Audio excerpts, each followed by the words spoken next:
Good evening. I'm Harry Keeling, and on behalf of Alaska Public Media and Alaskan Aviation Safety Foundation, welcome to Hangar Flying. This evening, our guest is Toni Breese. Toni is a well-respected ANP who's in charge of maintenance planning for Pan Air and their care coordinator. She started out her aviation career as an ANP, apprentice and Homer, came to Anchorage and Pan Air in 2012. Toni, welcome to Hangar Flying. Thank you.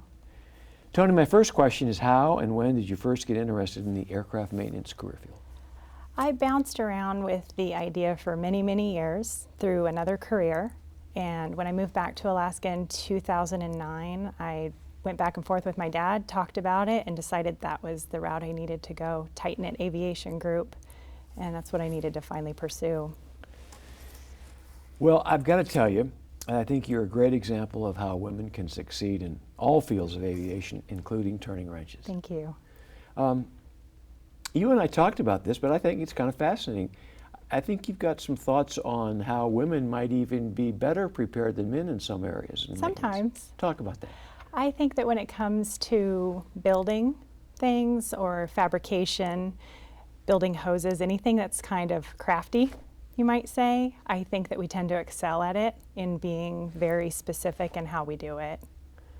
And one of the things that obvious to me is you probably have smaller hands and probably able to get into tighter spaces. Very much so. It's been commented on many times.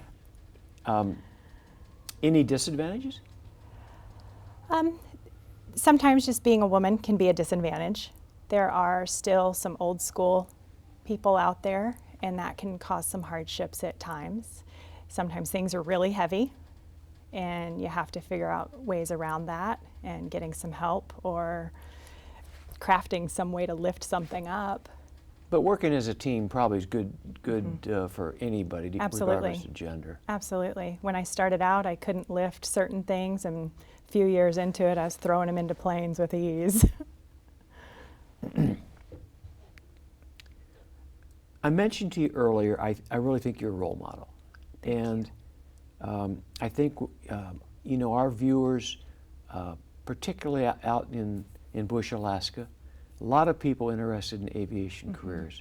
And I suspect there's some young women out there, women in general out there, looking at you say, you know what, I've always thought about that. Can you talk a little bit about the career and what someone might do that wants to be a mechanic? There are a couple different methods. I was an apprentice. That's what worked for me at that time in my life, to work full-time. And I think that you'll benefit from being an apprentice or going to school, and they both have a lot of potential, and you just have to push through with it and do what feels right.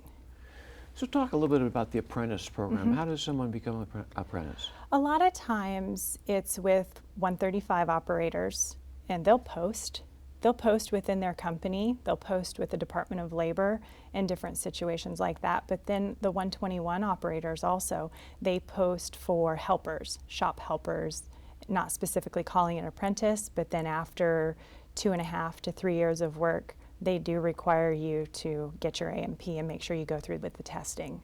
So to begin at the beginning, are there any special traits or knowledge or requirements to qualify as an apprentice? No, mechanically savvy. You want to have that, just be knowledgeable in maintenance, I believe. And that was something that was natural to me. I grew up under the hood of cars with my dad.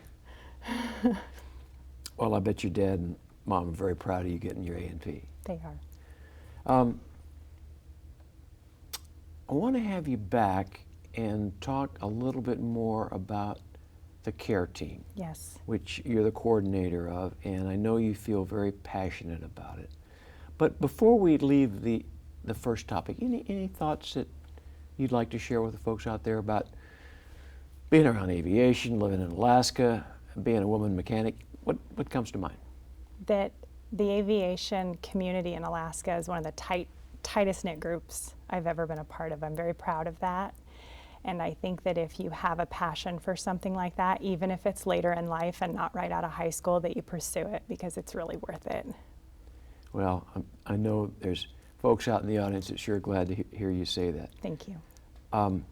Thanks for being on the program tonight. It's my pleasure. We'll get you on next time and talk about the care team. I think folks will really appreciate your enthusiasm for it, and also a little better understanding what you actually do. Wonderful. Thank you. Ladies and gentlemen, I hope you enjoyed tonight's program. I would remind you that Hangar Flying is brought to you by Alaskan Aviation Safety Foundation, which is completely member funded, and the only way we get funding, we don't have any grants. It's by membership. Individual membership is $35 a year, and it enables us to bring programs like this to you. We have a quarterly safety newsletter.